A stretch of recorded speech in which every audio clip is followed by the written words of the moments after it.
पाकिस्तान के सबसे बड़े मुजरिम, पकड़ो हमें, हमें बंद करो, तुम्हारा पेट्रोल सस्ता हो जाएगा, हमें बंद करो, बिजली सस्ती मिलेगी, हमारी जुबान बंद करो, हमें निशाने इबरत बनाओ, तुम्हें गैस सस्ती मिलेगी, तुम्हारी महंगाई खत्म हो जाएगी, तुम्हारा डॉलर 100 रुपए का हो जाएगा, पकड़ो हमें।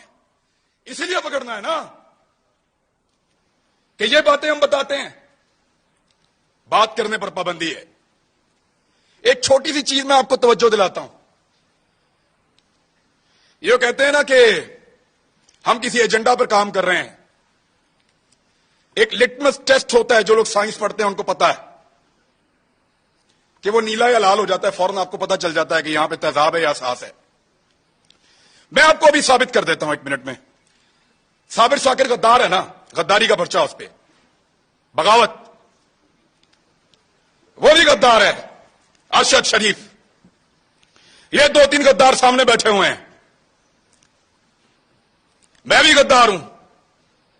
आपने हमारे साथ क्या नहीं किया, पर्चे किए, सड़कों पे मारा, थानों में मारा, हमें बंद रखा, हमें घसीटते रहे, जगाते रहे, बेल्टों से मारते रहे। कभी कोई एक टेलीफोन आया आपको पूरी दुनिया से? इस शहर में कितनी एम्बेसीज हैं, किसी एक ने आपको कहा हो कि क्यों मार रहे हो? किसी एक ने मजम्मत की हो? कभी कोई बैनुल अक़वामी इदारा बोला हमारे लिए? नहीं बोला, नहीं बोलेगा, क्योंकि हम उनका एसेट नहीं हैं, हम तुम्हारा एसेट हैं। ना तुम्हारे लिए कोई बोलेगा, ना हमारे लिए कोई बोलेगा।